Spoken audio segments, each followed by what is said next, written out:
I just wanted to, have your feedback about like what exactly that you are looking from this session. Can somebody like all of you just quickly drop a message like what exactly that you are looking from this today's presentation? So it will be easy for us to, kind of, uh, yeah, I'm just starting my slide. Yeah.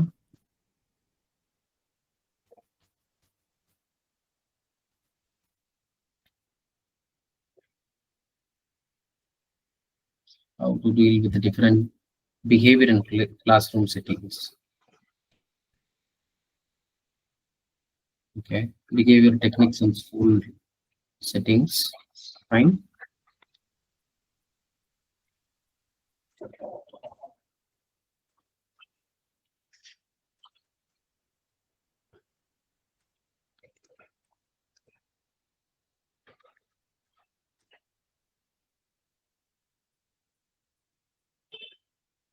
How exactly we apply the technique in different kind of students? Okay. Okay. Fine. Um.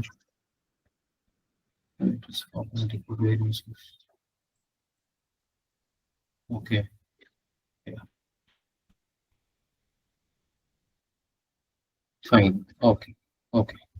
Yeah. So you're able to see my slides, right?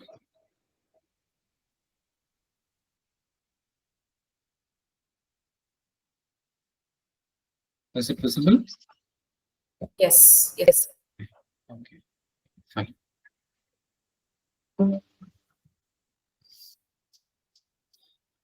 Yeah, we'll try to address all the question which I solve in the chat box. Having all the question, it would be really challenging for us to navigate all the different kind of principles and techniques in behavior therapy. So we'll try to address or take some of the primary techniques which is very essential in school setting, and then how to apply that in the school setting, and possibly just monitoring what kind of changes or challenges that brings in the school setting. Fine. Uh, yeah. So the behavior therapy term refers that many specific techniques that imply psychological principle to change human behavior constructively. Right. So there are some assumptions, like the assumption about behavior therapy is that the core principles of behavior therapy that the most behavior learned and sustained based on the learning principles, right? What are the learning principles that we know of, like the classical conditioning or operant conditioning, and in techniques and that, like shaping, chaining, and reinforcement, punishment, all through that. Every behaviors like can be learned and then unlearned, right? So the maladaptive behaviors also largely occur through this basic learning process, and by applying the psychological learning principles, this maladaptive behavior can be effectively modified or changed, right? So that is what the assumption of behavior therapy in general. Behavior therapy emphasizes that therapy should focus primarily on the observable behavior, like whatever we observe in the child or in the person, that can be, kind of used the uh, behavioral therapy principles to modify or change. And it is a very important that we have to uh, choose a right target behavior, and set that behavior as a specific goal to change or modify. Okay, that is very important. Fine.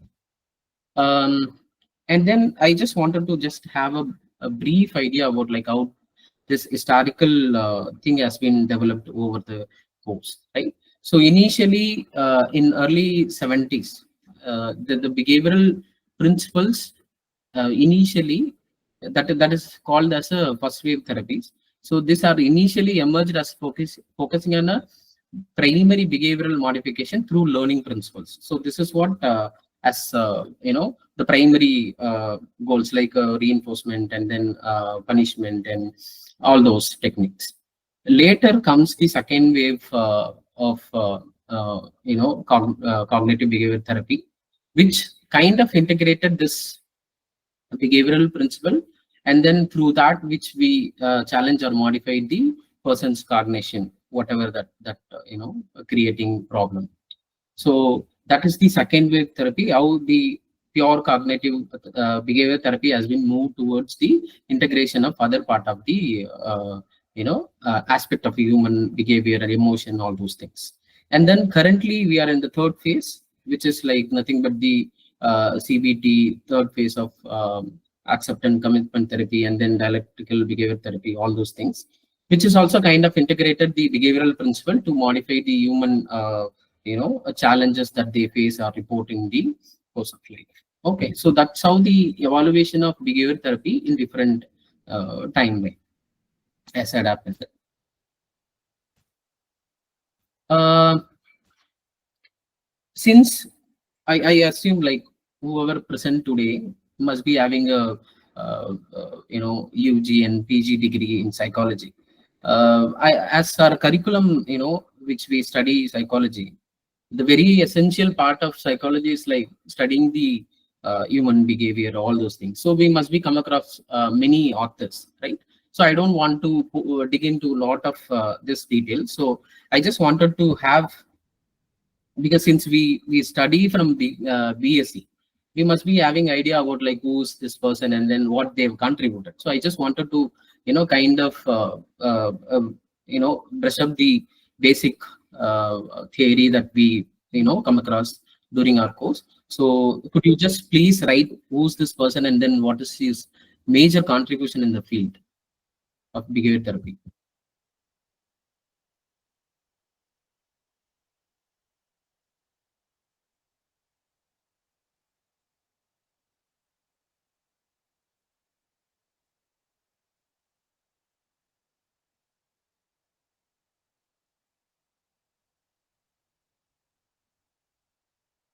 Who's this person? I hope you were able to see the presentation slide, right?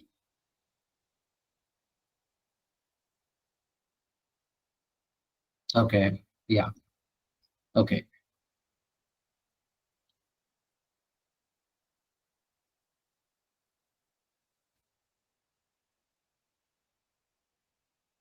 So is Ivan Pavlov is a founder of classical conditioning. He has done the experiment of this classical conditioning using the dog experiment. You might be remember that. So his major contribution is like uh, the classical conditioning using the dog experiment, which is like conditioned reflexes, right? So that is the major contribution of Ivan Pavlov. Could you just try to guess who's this person? BF Skinner, no.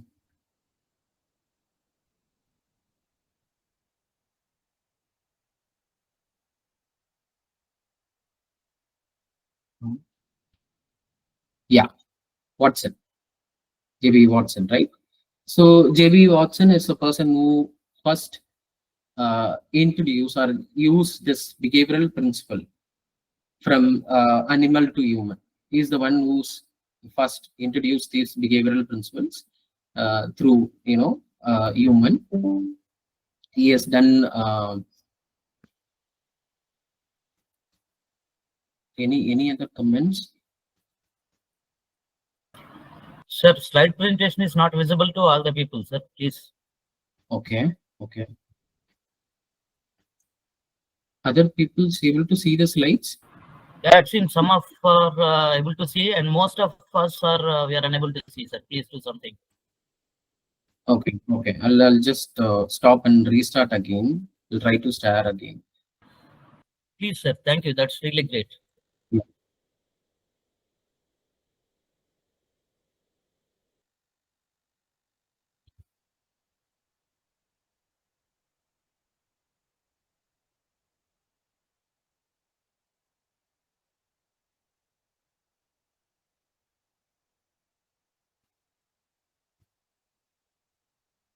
Okay, can you just check it now whether you are able to see the screen?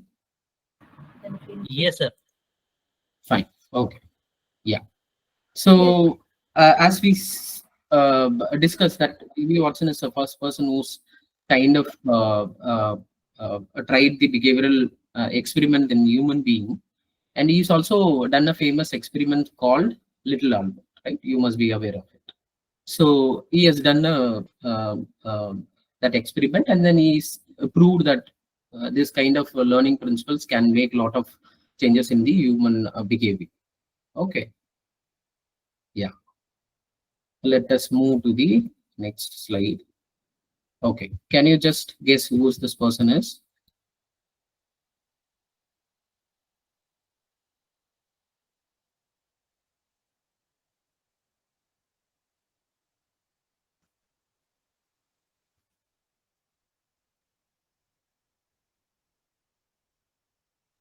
Okay. Is Thorndike, right? So he has done, he's proved that a particular effect or law of effect, when like you're using a behavioral principles that you are using in a manner, such a manner, which can possibly have followed the satisfying outcome, and then if that behavior is like rewarded, that behavior might be more likely to occur in the future. So that is the law of effect theory that he proposed. Okay, fine. Can you guess this person?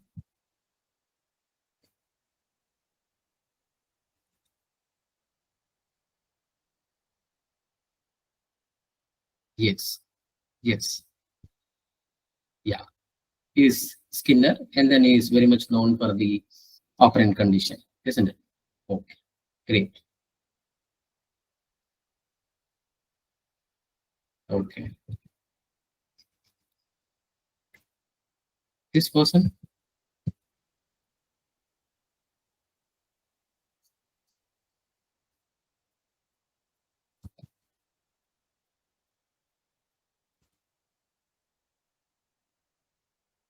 Correct. Yes. So Joseph Hull, his contribution to behavior therapy is, employing this behavioral principle into the medical conditions like anxiety or phobia, where he used that systematic desensitization and other principles like flooding and exposure. All those things can effectively make changes in the people's behavior, right? Yeah. Can you guess this person?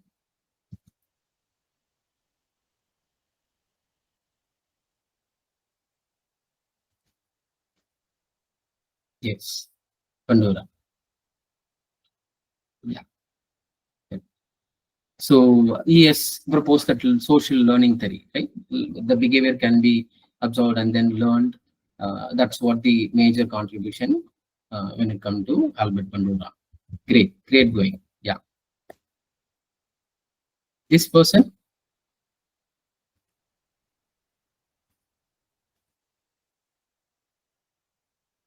Yes. Yeah. Yeah. So Albert Ellis is a founder of rational emotive therapy, right? So Ellis is the first person integrated that cognitive and behavioral strategy together. Using this, uh, a behavioral strategy, he proved that challenging irrational belief as a mean of as a mean to modify the behavior. Okay, he is the person who's first introduced this uh, principles. You must be easily guessed this person. Was the last one?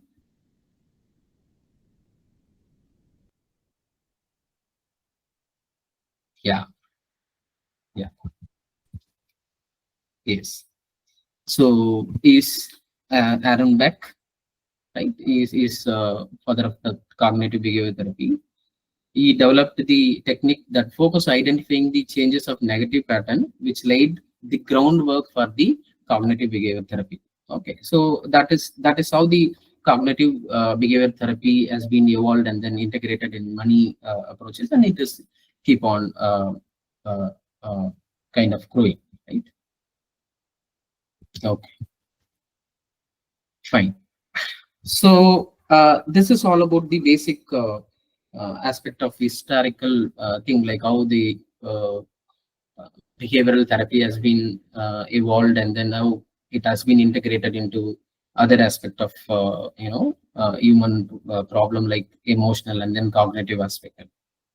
Now comes to the common behavioral challenges which we commonly encounter at the school setting. Okay, I come across one article which kind of listed the 10 problem which is reported by the teachers. So this is the Bowen and Clark.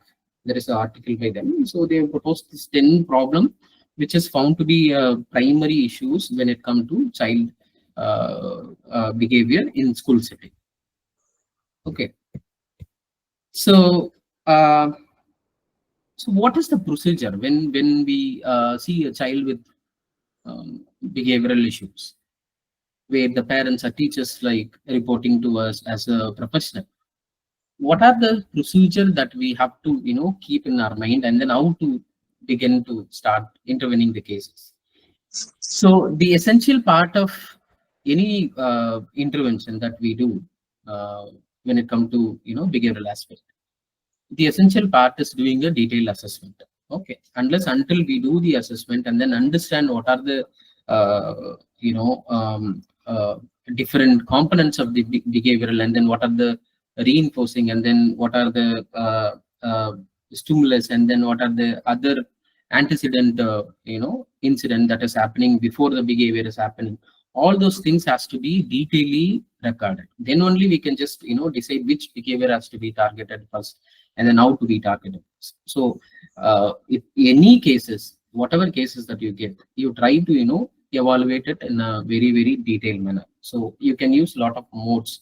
So if we can do an interview with the child, and then we can collaborate with the parent as well as the teacher, who's like involving monitoring students in the classroom setting as well as in the. So that is the first method, and then do the direct self report inventories. Okay, and self recording, where the child can explain what exactly the difficulty which the child is facing, why they are displaying such a kind of behaviors, all those things that we can do it. Also, there are some checklists and rating scales. I think it's like now you can just check in the website. There are a lot of freely available tools which can be utilized and then used to kind of check like what kind of behavioral problem that the child is facing. Okay, we can just record that. Apart from this all structured method, there are some other important aspect of assessment is observing a child in a natural setting. Like for example, if child is throwing some behavioral issues in classroom, if a teacher is reported to psychologist, and then the parents also reported, how much they are like telling, and then what is their perspective in that problem, we can get it. But what exactly the child displaying, why they are displaying, and how they are displaying, we have to kind of observe in the natural setting. So it is always recommended at least one time you just try to observe the child in the direct setting where the child is displaying that kind of problem without their knowledge. So that is very important. That is called the systematic naturalistic observation, right? And then you need to do a stimulated observation. Also, you can just try to do a role play and then try to understand exactly why exactly the child is doing and how they are displaying the behavioral challenges. And then physiological measurements also, some cases very important, because unless until you understand the biological components, intervening some of the issues might be challenging. For example, cases with necroral neurosis, unless until you understand the biological mechanism of bowel and bladder, you cannot intervene any techniques or behavioral strategies to tackle those issues. So it is very essential for certain issues. So keep that in also mind, like whenever you do assessment with the child.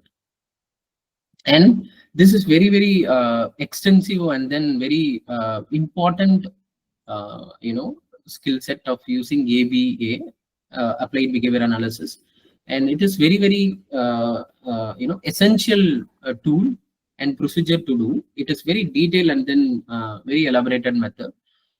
We are thinking about like keeping this ABA analysis a separate session in the upcoming time, because it is very, very essential, and then it is difficult to discuss in one given class. Okay, so probably we were looking forward to have a separate session for ABA, because that much important aspect that hold in the behavioral interventions. So that we will probably in future we collaborate, and then we kind of initiate this session. So apart from this, all the assessment, we also use this method called behavioral analysis. Okay, also all this, using all these measures also kind of a behavioral analysis only. We are trying to evaluate like what is the behavior that they showing, and then what is reinforce us, which is kind of motivate the child to do the same behavior again and again. What are the frequency of that behavior, and then what is the setting, what is the situation. All those things we have to observe, and then we have to analyze. So basically this is called the basic a detailed behavioral analysis. Unless you do this, we cannot decide which behavior has to be targeted and then which behavior has to be challenged. Okay, so this is the very essential part of behavioral intervention. Now comes the behavioral therapy. So basically, like I'm just going to present what are the behavioral therapy principles that we have, and what are the each therapy components. So as we know that there are classical conditioning, there are apparent conditioning, there are social learning, theory, and then principles.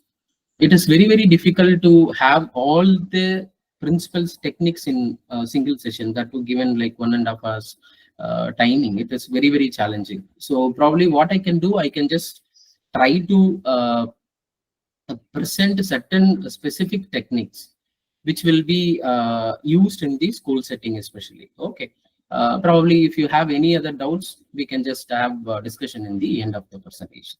Okay, so you can just see this is the basic principles. Okay, everyone must be aware of it.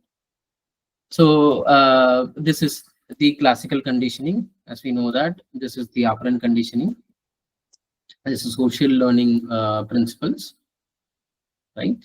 And these are the behavior challenges. Other than the behavioral techniques, apart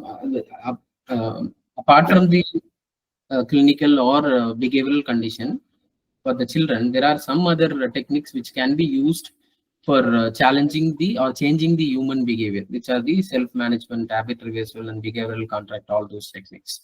Okay, we are not going into deep. Can you just show the previous slide, sir, once again?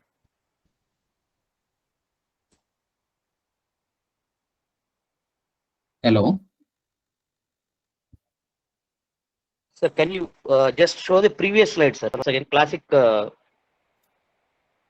Okay.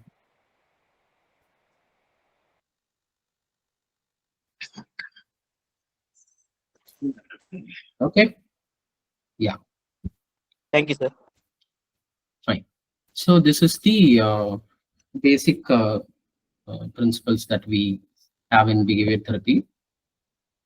So today's presentation, how it is going to be, I'm not going to discuss about the classical conditioning in detail, because we have to understand, like, the classical conditioning is basically they have done a very, very basic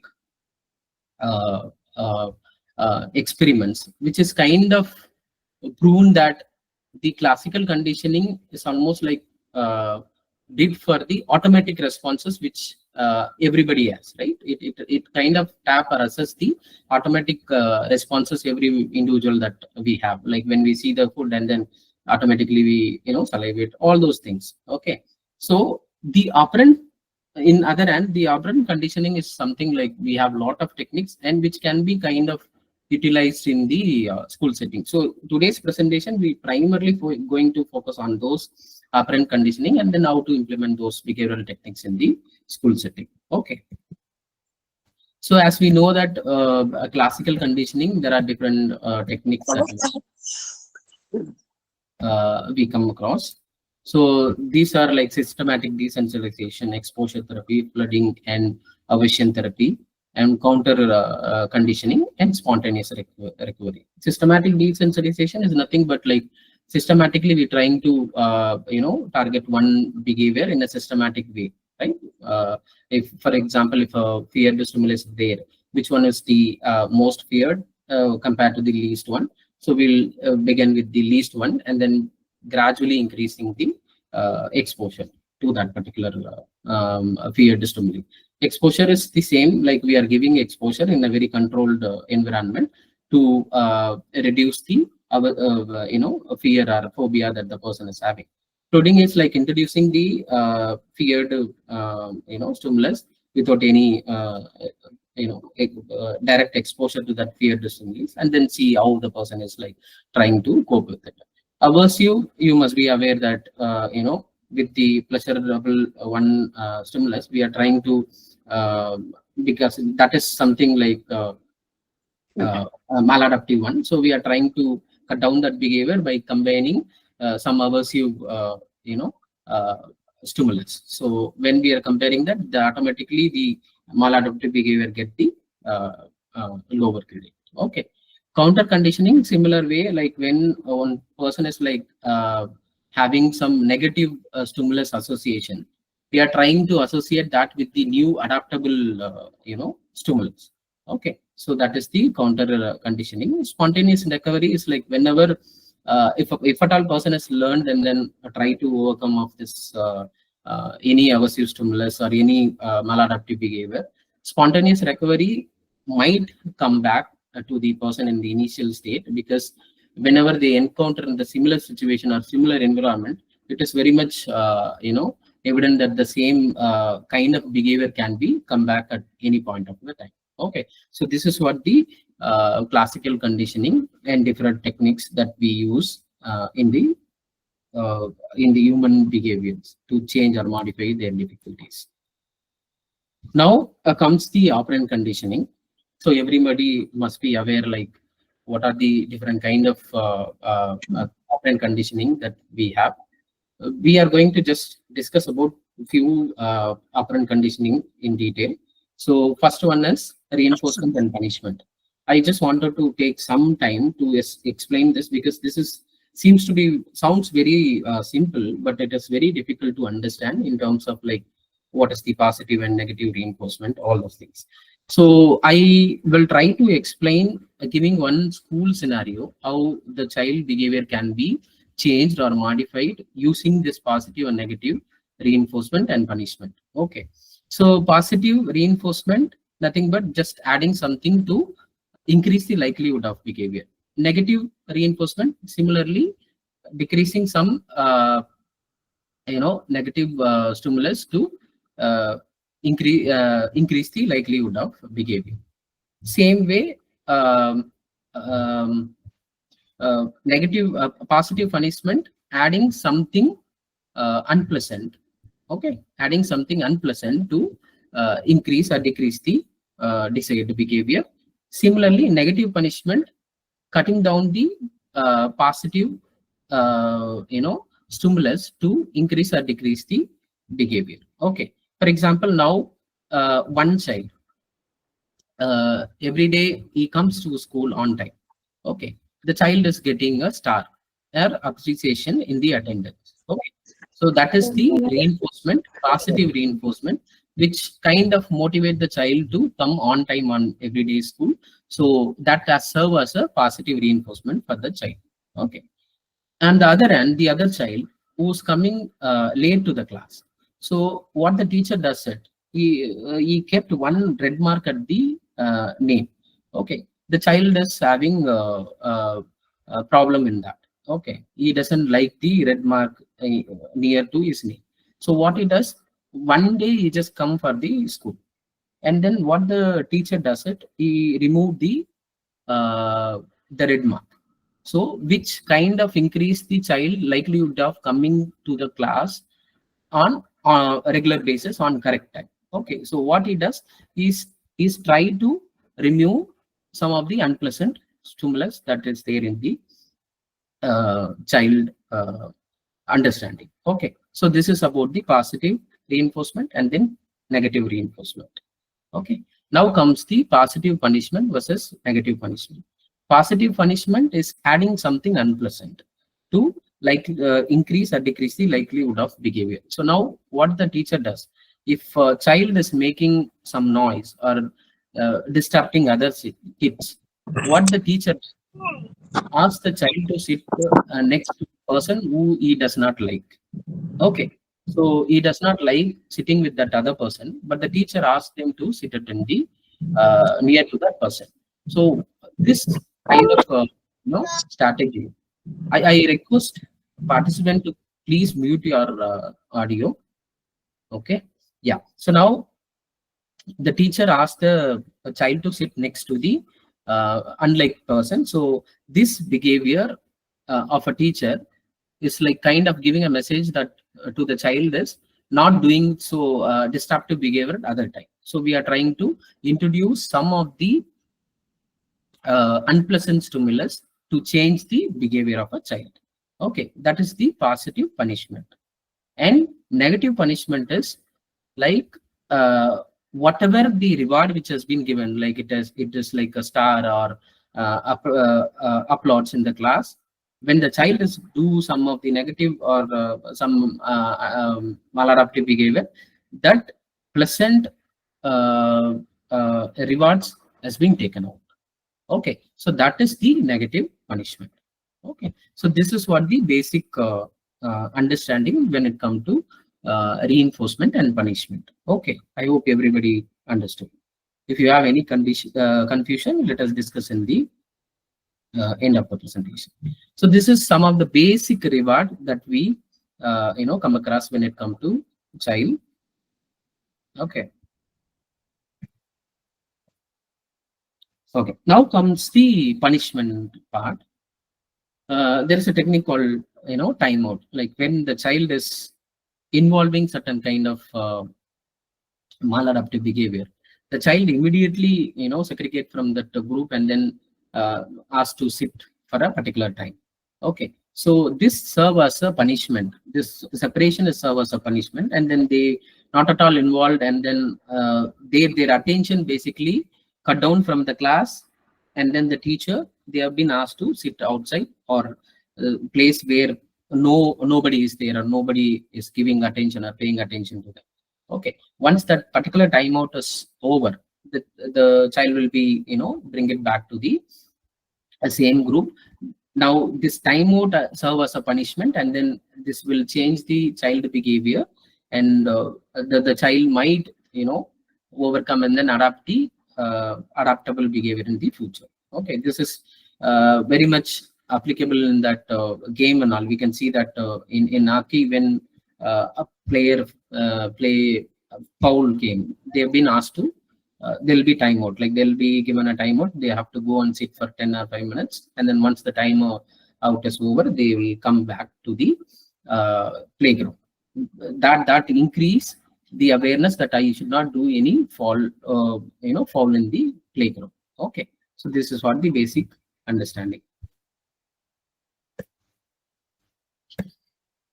Now combining reinforcement and punishment, there is something some technique called token economy, where when the child does the adaptive behavior, he or she earns tokens, some form of rewards, which kind of can be transferred into some of the pleasurable means. If they can exchange the token and then they can get whatever they want. It can be food or it can be some stationery, all those things. Okay, so when this serve as a reinforcement, similarly, when the same child makes some kind of mistakes, and the same token can be taken off. Okay, so that they feel we should not do the similar mistake in the future. Now it is very important to understand when to this is the other technique also, this token economy, and then it has been combined as the cost efficiency, where one coin has been taken out when the maladaptive behavior has been placed. So now when we mixing this two, it is combination of reinforcement and then punishment. Okay. This is comes the extinction.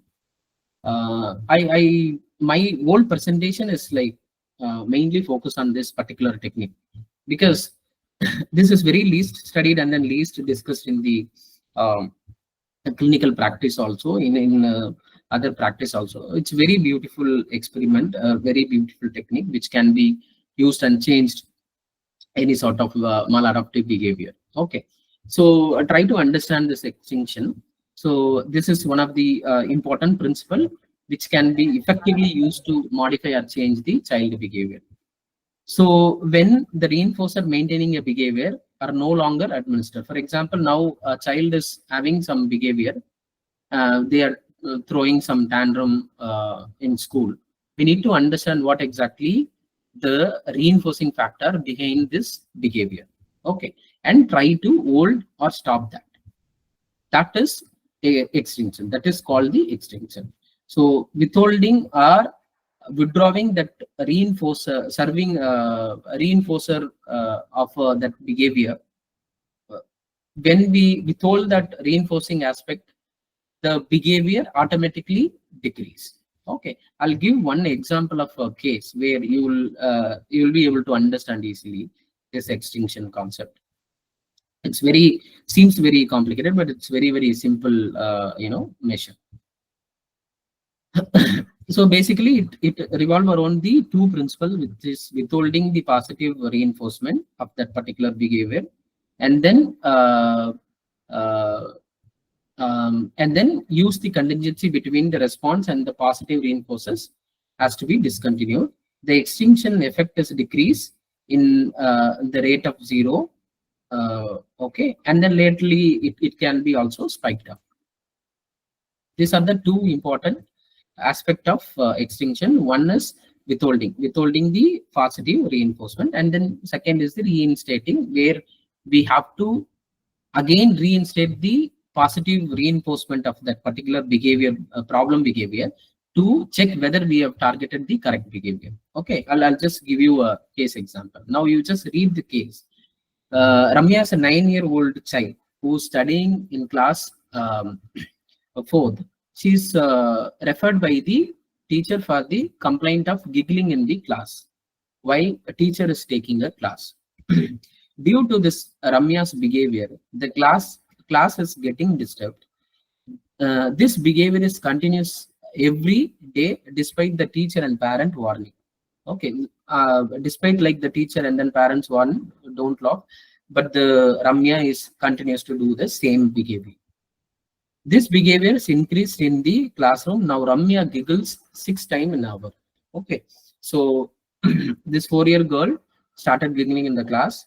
So she's kind of disturbing in the class, so that everybody is getting attention, and this class is getting disturbed. Teacher has been warned, and then teacher also informed the parents. Parents also kind of warned the child, but the behavior does not stop. And nowadays it has increased. Now in every 1 hour, she laugh or giggle in the class for 6 times. We need to follow 3 basic steps in applying extinction to decrease this response. Okay, first we need to understand and observe what happens when Ramya giggles in the class, to identify the positive reinforcement of that giggling behavior. What exactly serve as a positive reinforces in Ramya's giggling behavior? What exactly motivate her to do this same behavior again and again? So second, we have to remove that reinforcing for our giggling. Okay. Third, we count the number of time Ramya giggle during the given time, determine a rate of giggling. Okay, once we apply that instance where we remove the reinforcers of that particular behavior, and then see how much the giggle changed or decreased. Now you understand. First thing is determine the baseline rate of the target response. Our target response is Ramya's giggle. So now we understood that Ramya giggles for every 6 times in every hour. Okay, so this is what the baseline problem behavior, rate of baseline problem behavior. Identify the potential positive reinforcers for the target response. So we identify this is the target response, and we identify per hour it has happened 6 times. Now we need to understand what exactly motivate or serve as a reinforcers to reoccurring of this Ramya's giggling behavior. So every time Ramya giggles, students laugh. Okay, following Ramya giggling may reinforce her giggling. Okay, so whenever Ramya giggles, everybody draw attention towards her, and then they also start laughing at her, which kind of served as a reinforcing for her behavior. So she continues to do that. Now, with all the identified positive reinforcement for the response, so what the teacher does it, the teacher told the student to turn away from Ramya's and remain silent when she giggled. Okay, now they've understood as a what is the reinforcement, and they try to control or withhold the reinforcers for that particular behavior. So now measure the rate of responses. Why we need to measure the rate of responses in this point is, whenever you apply some extinction, not only for this kind of scenario, any sort of behavior, if you target and then you try to intervene this extinction technique, the behavior, the problem behavior will spike double the number. Okay, that's a natural responses. So you should not like have a fear, or you should not think that you have done a wrong work. Okay, it's a natural responses. Whenever you start some reinforces, immediately the behavior will spike up.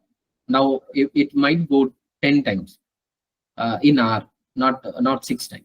Okay, so we need to measure the responses, but later it will just come to the 0 when gradually the attention has been taken up. Now reinstate the stimulus following the responses. Now what the teacher does it, again ask the students to kind of pay attention to the Ramya's giggle, and then again measure the rate of responses. Okay, again it is increased. So we can check by this method whether we have targeted the right behavior or not. Because if at all we have not targeted the right behavior, it will not change in terms of the number. It can continuously reoccur. So this is how we can just introduce this extinction technique to decrease undesired behavior. Fine. I hope this example gives the clarity. Let us move to the next slide. In the extinction procedure, it is very much important to remember the spontaneous recovery. That is what we kind of said. Immediately it spikes up and then it will come down and it will go to the 0. But spontaneous recovery also can take place, where the same behavior which has been compromised can reoccur at any point of time. Okay, that is called the spontaneous recovery. Okay, so we have to keep these points in mind. Why this reoccurs, why the spontaneous recovery will happen. Either the similar situation, similar environment can kind of re-kick the behavior of a child, and the people who's involved in this extinction procedure. For example, now whoever involved with Ramya, everybody has to be intervened and everybody has to be given clear message that use this particular extinction technique whenever Ramya is placing this kind of behavior. Okay, irrespective of a situation. So it is very much essential that we have to intervene the parents, teacher, and then grandparent and relatives, whoever involved and interacting with Ramya has to be aware of whenever this particular behavior takes place, what are the way and what are the behavior that they have to show towards Ramya. It has to be communicated unless until this spontaneous recovery takes place, and then once it has become continuous spontaneous recovery, it will be difficult to challenge. So that is very, very important that you need to keep in mind that this kind of behavior at any point it can spike up, and it does not mean that once it's spiked down it will not go. It is not like that. Again, the same kind of principle which has been intervened has to be followed by irrespective of the situation and irrespective of the people. Okay, and then eventually that will go down. So this is the extinction technique which can be used in the school setting. Apart from that, there are some other behavioral strategies which can be used and address the other issues. So now you can just see that attention, because in any sort of task which we do, attention is considered to be very, very primary and essential aspect of cognition, like it is higher order cognition. Okay, if you need to do any expected task, you have to have a proper attention, unless until you will not be able to complete the given task, right? So many children might be facing problem in this aspect. So I just brought this because of which you can just utilize this kind of techniques in your practice. So I establish the structure and daily routine and set one object at a time. Don't confuse like too many tasks and too many target. Okay, just one task at one time. Work in a step accomplished task, right? Very systematic way. Stay focused by the redirecting the attention. Sorry. Okay, so these are some basic strategies. Now, strategies to improve the attention. Avoid whatever the distraction which is there in the vicinity of a child before assigning any sort of task. Okay, that is very, very important. And use a lot of cognitive. Yeah. Sir, could you please go back to that strategies slide one more time? This one. Sir, could you please Previous go one. back to that strategy slide? Yes. Yes. Thank you, sir. Okay. Yeah, please go ahead, sir. Yeah. Thank you. Fine. So try to avoid all the distraction in the environment and then vicinity of a child. And strategy to improve attention. Again, using a lot of cognitive tasks which can be used. See, in any behavioral techniques, especially in school setting, in other settings also, using the solve principle in a creative way is very, very important. You have to use all of your creativity to which kind of behavior can be utilized and then applied in a particular settings. Okay, any thing that is available in the surrounding, we can use it and then try to implement that. Okay, so similarly, this is one task. There are a lot of other tasks which can be utilized and then try to give us a task to improve the child attention. Okay, there are many tasks like grain sorting task, number cancellation task, spelling cancellation task. All those tasks can be intervened, and then that can potentially improve the child attention, which will automatically have an impact on the child academic performance. That is what the whole motto of having this strategies. Okay, because whenever the child is having some difficulty in terms of attention and in terms of inability to focus and sit, their direct involvement, direct impact will be in their academics. The marks will get declared, right? So it is very much essential to intervene this kind of strategy to improve the child attention and concentration so that they can easily focus on the task and then easily accomplish the academic task and get the good marks. There are some strategy for the hyperactive or increased physical activity. So be positive before being negative to child's behavior. Okay, instead of saying stop running around, probably you can just use the word like come and sit down and then sit next to me. Like that kind of statement can be used first. Always try to act rather than threatening or commenting or instructing. So with the child, with the increased physical activity, you need to kind of act rather than giving instruction. So that is very much, important.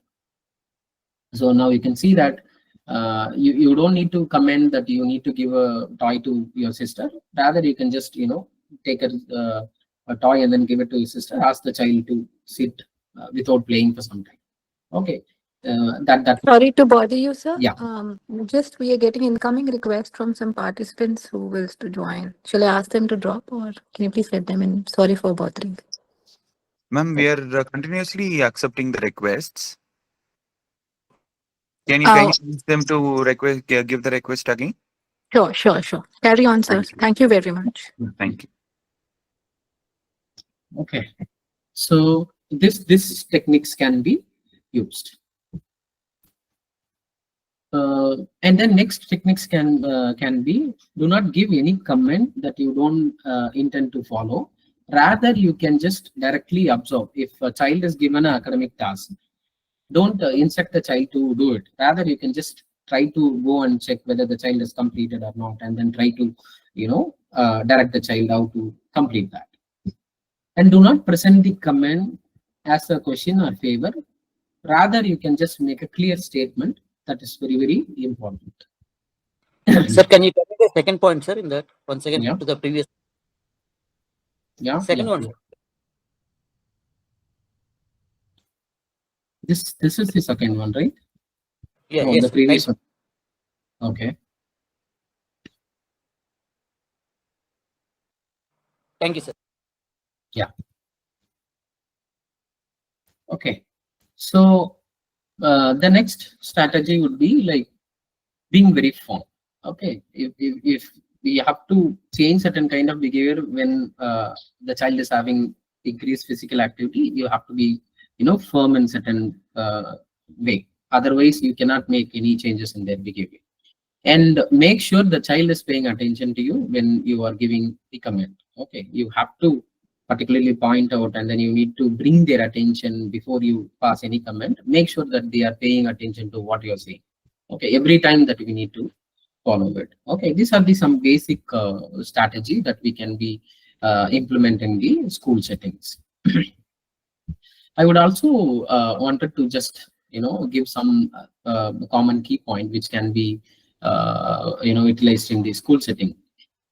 So try to explore the alternative in giving different environment.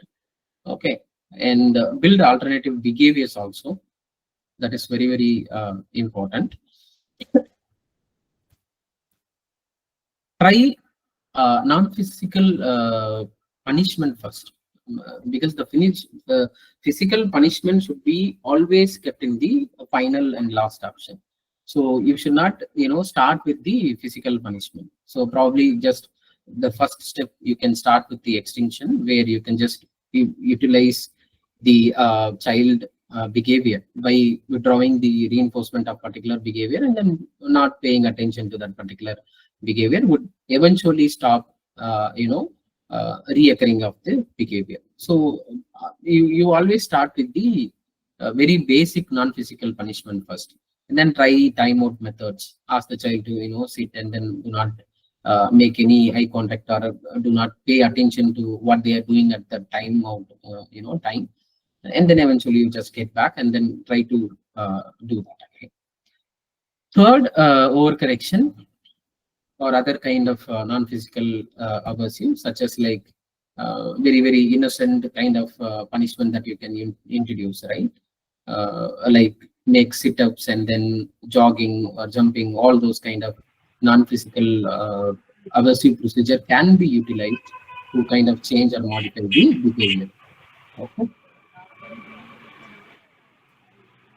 So when it comes to use of aversive behaviors that others parents are in the community, always try to get opinion from other parents, and what kind of techniques or what kind of aversive stimulus that they are incorporating, and then that positively change the child behavior. Try to accommodate or try to employ that kind of stimulus or that kind of techniques.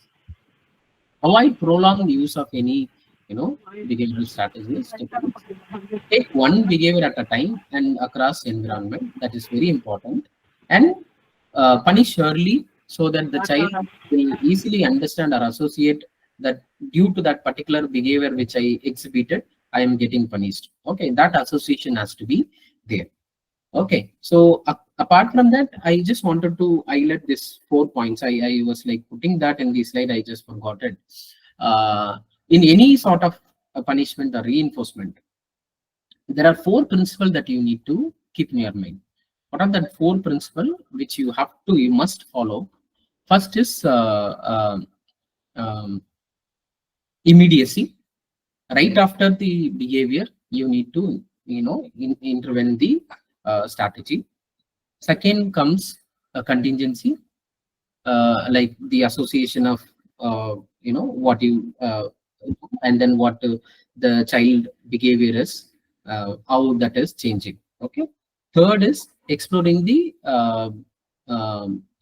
right method.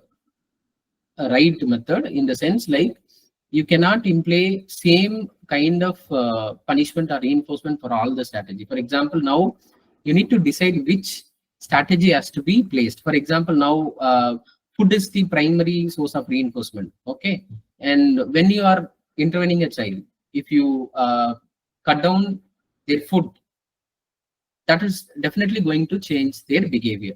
Okay, if I am not, if I am saying my one child, don't move, you just need to sit here and then complete your task unless I'm going to give you your favorite food.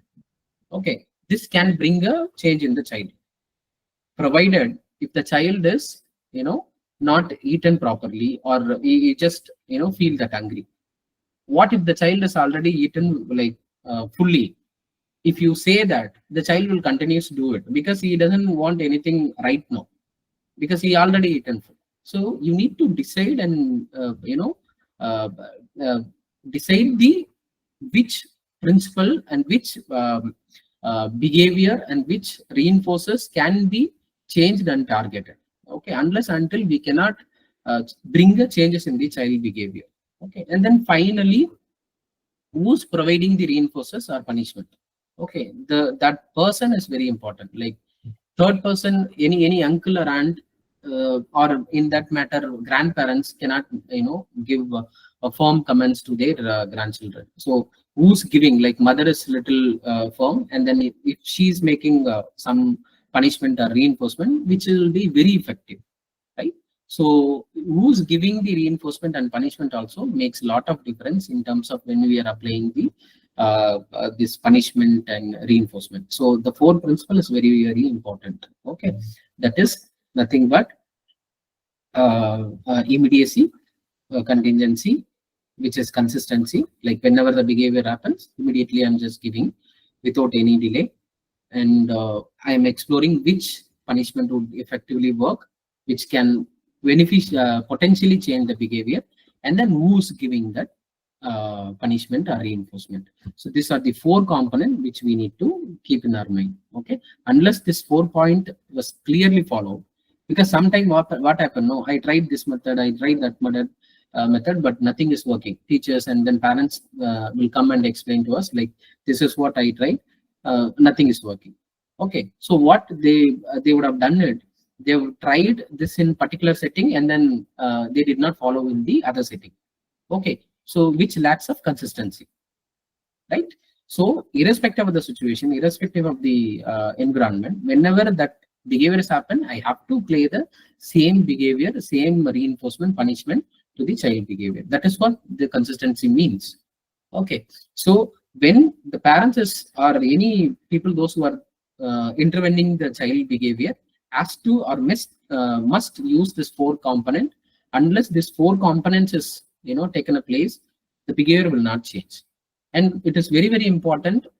One time you need to focus only one behavior, because if you go to parents and then teacher, they will just come handful of problems and in complaints. You just need to evaluate which one is the primary one and then which one should be targeted. That one particular behavior has to be used reinforcers or punishment in the same manner which I mentioned. Okay, the immediacy. Right after the behavior, immediately the consequence has to be given. Consistency every time, irrespective of the situation, irrespective of the place, that particular consequence has to be given right after the behavior. And then what is the reinforcement? That has to be very, very appropriate.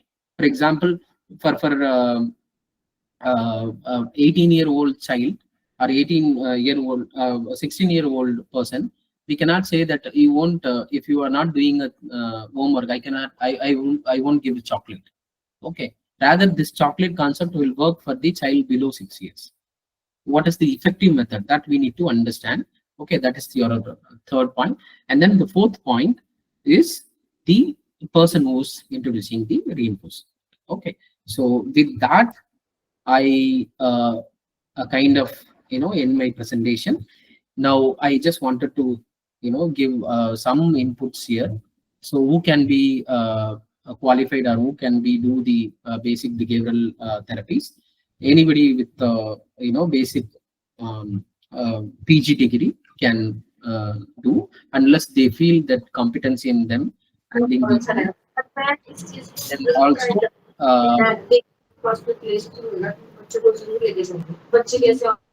who's this, please? Yeah. So the other important qualification is like you have that some experience and supervision to handle this kind of behavioral challenges in the client. And whenever child with special need comes, make a clear boundary, because the clinical issues and then the clinical diagnosis has to be dealt with the other professional who has some RCA registration and some affiliated body registration, unless other sort of behaviors can be handled by the person who's like having a basic minimum qualification in the profession. Okay, and you also need to understand and aware like when I should refer the case to the other professional. Okay, so if you feel that something like having a severe issue, and then that is involve potential of harmfulness to the person and others, and also it is creating lot of distress, and also it is creating lot of impairment in the function, then immediately you need to think of referring the case to the other professional, so right professional. Okay, yeah, with that I'm in my presentation. I would happy to take if there is any question.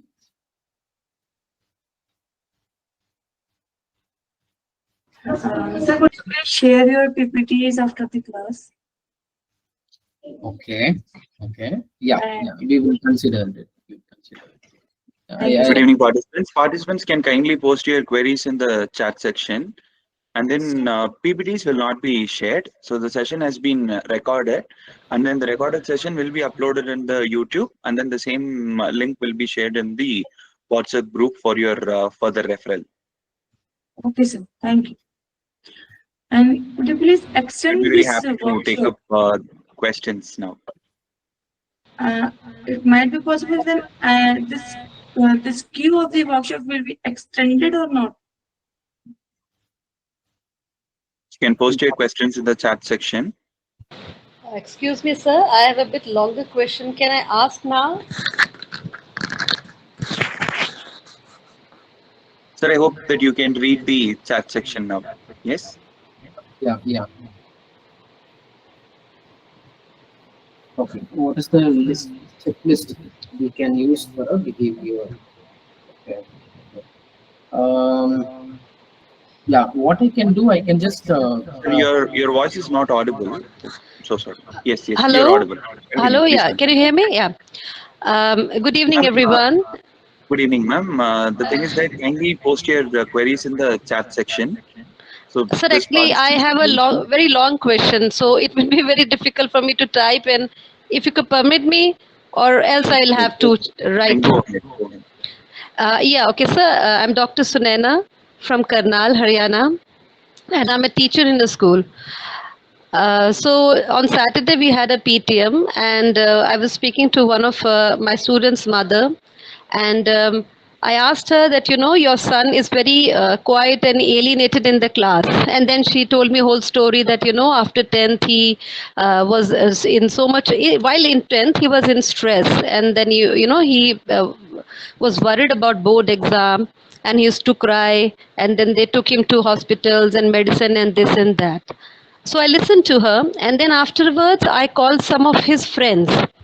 The boy otherwise is very good orator whenever I'm doing a chapter, because I teach English, and he would ask that, ma'am, I will do the reading, and he's an excellent reader. So his friends told me that, ma'am, that actually his mother keeps a tap on him all the time. If he's a little late, if he fights with somebody, she would call up all the friends, talk to them for an hour, and this way all the friends alienated and isolated the boy. Now he's left with no friend. Now, as a teacher with a regular timetable, I would like to extend a very compassionate hand to the student, help him. But what tools you think somebody who's not professionally qualified to do counseling, can you suggest a few things, a few tips, that will help me as a teacher? Okay. Varun, you would like to address this question? Sir, you go ahead. With a very limited amount of information, it will be not possible to give you any sort of suggestion from our end. So I request other participants also to kindly refrain yourself from getting up case examples, so that it will be very difficult for us to throw any insights with very limited amount of informations, right? Anything pertaining to the content of today's session, we would be very happy to address. Okay. Having said that, ma'am, I think it will be very appropriate if you, because we don't know the intensity of a problem and then what is the dimension of problem. It would be better if you just, send the child to some of the professional help at this point. That would be the appropriate thing I would suggest. Thank you, sir. Thank you very much. Maybe along with the mother. Oh, yes, that's what my question is actually.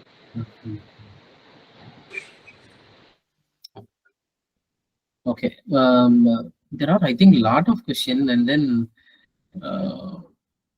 where to start?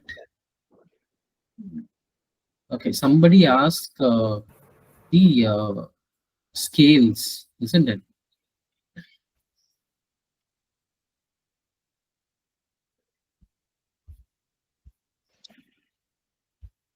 Okay. Okay. See, there are a lot of scales, checklist in the online also. You can just try this one behavioral checklist by Rotter scale, RUTTER. Rotter scale is there. You can just check, that is a behavioral scale. And if you try checking in the online, typing in the same way like school problem checklist, there are a lot of freely available tools. You can just, get it.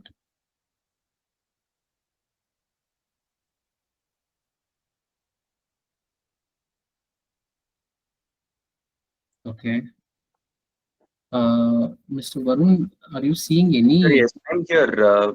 Participants are asking you to explain about spontaneous recovery once again. Okay. Okay. Yeah.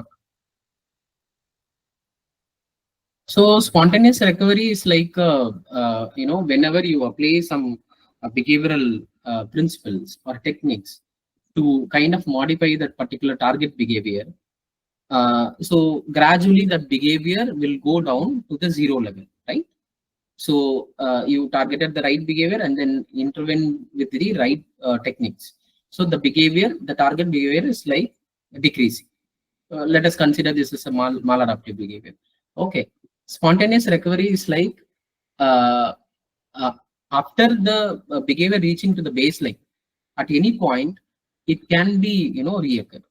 Okay. With provided like a similar environment is there, the child is again remembering the situation, so the child might throw the same problem behavior again.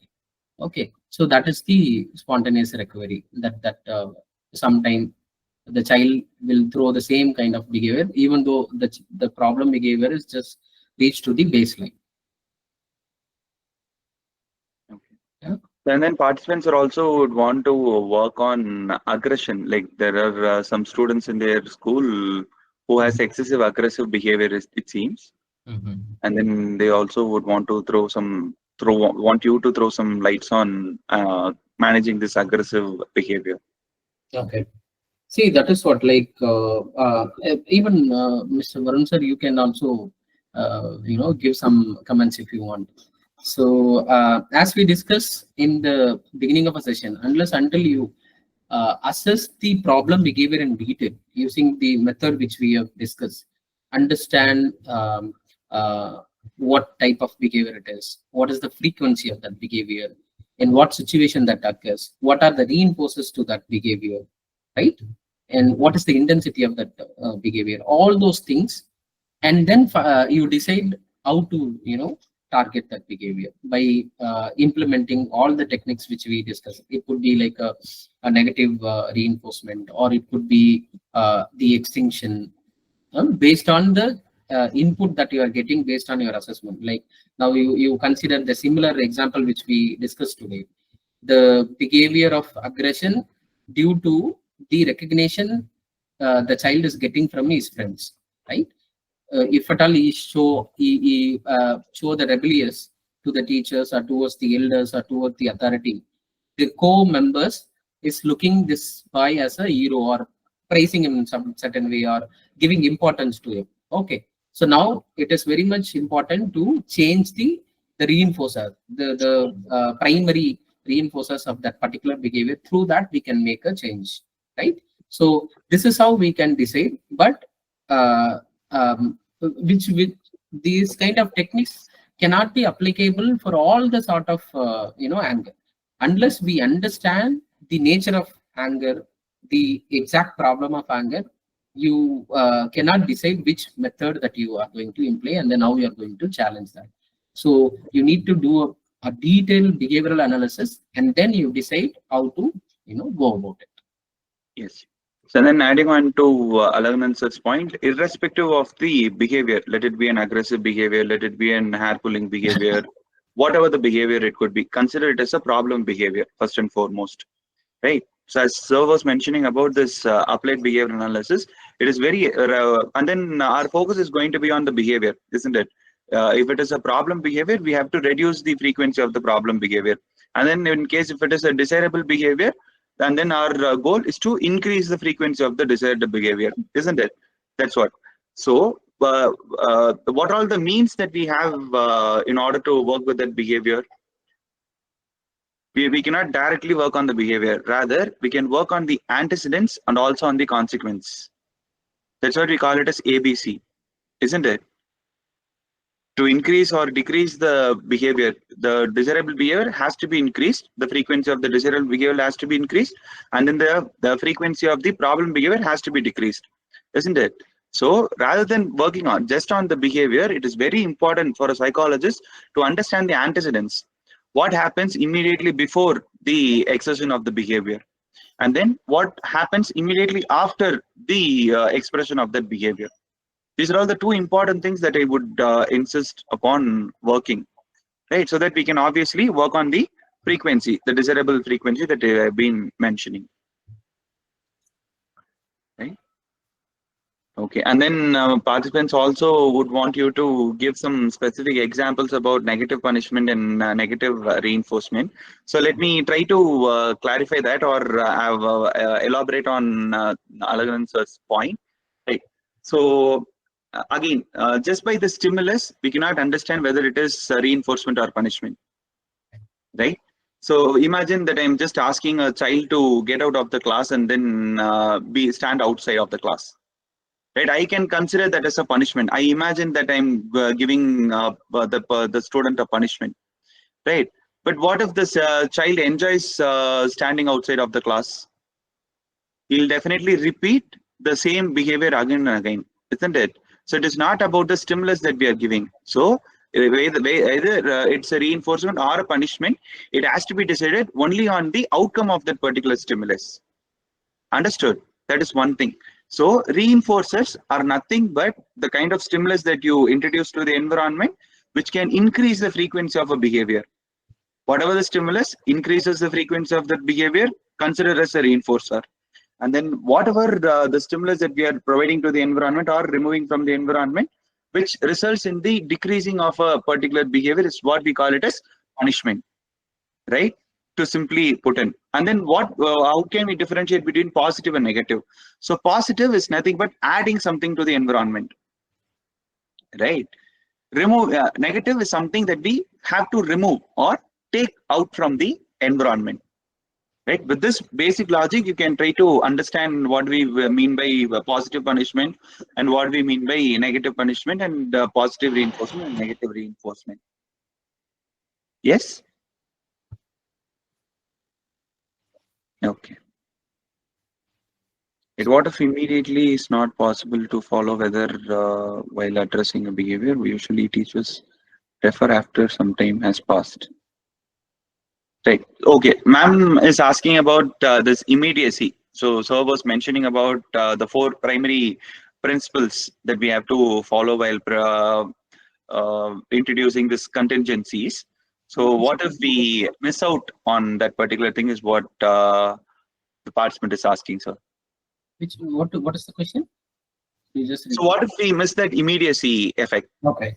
Okay. Right, the contingencies has to be introduced immediately after the behavior has been exerted, right? That's what the principle mentions. But what if that may not be really possible in real life context? See, immediacy is the concept where child need to associate it with the consequence, because now the child is placed some behavior. Let us say that you are introducing some behavioral principle after 2 hours. The child may get confused for which behavior I'm getting this punishment or reinforcement, isn't it? So the immediacy has to be associated immediately after the particular behavior is displaced. So the association would be take a place where I done this mistake, so I'm just getting these consequences. So the immediacy has to be there. See, 1 hour situation can be exempted. For example, now you are at some public situation where you cannot implement certain tasks. You can miss that immediacy. But wherever it is possible, you need to follow immediately introducing this principles. That is the way that we can associate. The child can associate for particular displaying of this behavior. I'm getting this consequence. Okay, so that is the very, very key and essential point of that. Somebody is also asked, what is the 4th point? Immediacy, contingency, and exploring the right method. And 4th is who's giving the reinforcement. It should be a meaningful person, right? That is what I mentioned. If some reinforces punishment is given by some person who's like have a less interaction with the child will take that very lightly. Right, so that is the reason if somebody who's like a close parents or close relatives introduce the behavioral principle, which have a good effect on the child behavior. So that is very important.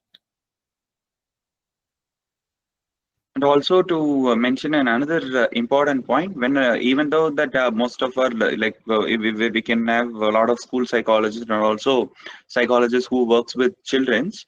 Most often our level of intervention should not just be focusing just on the child level, right? So we have to stretch ourselves in order to bring in the relevant stakeholders. Stakeholders as in bringing in parents if it is necessary, and then bringing or educating the teachers is also very important to ensure the mental health of the children. Yeah, because in behavior therapy, parents are called as a co-therapist, right? So you need to involve all this.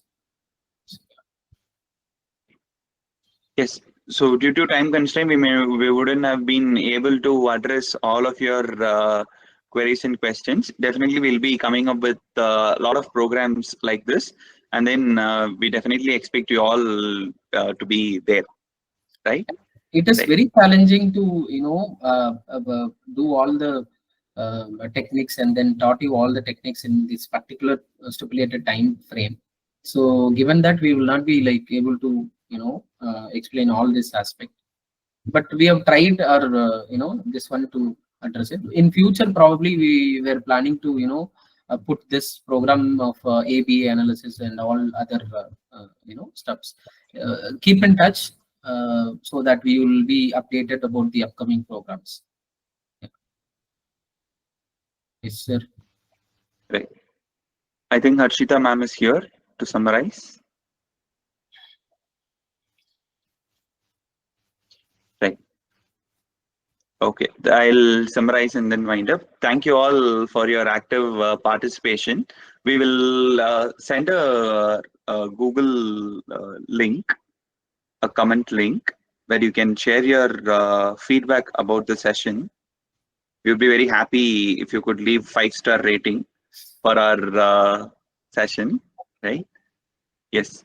And then we'll also be sending you a GPay link as well, in case if participants felt the transformed knowledges were very irrelevant, and then those who are not yet paid for the certification can still pay and get the certificate, provided having a 75% of attendance, right? Okay. So with that note, I extend my heartily thanks to Mr. Alagannan sir for providing your wonderful knowledge to us. Thank you. Thank you. Yeah. Yes. I wish all the best to all the participants. Yeah. Thank you. So once again, thank you very much, participants. The link and the QR code for the payment will be shared on the WhatsApp group shortly. You will be receiving your certificates by Wednesday of this week. If you've paid and you have a 75% attendance, the certificate will reach your registered mail ID by on or before Wednesday of this week. So once again, thank you so much, and we look forward to seeing you in our future events too. Thank you.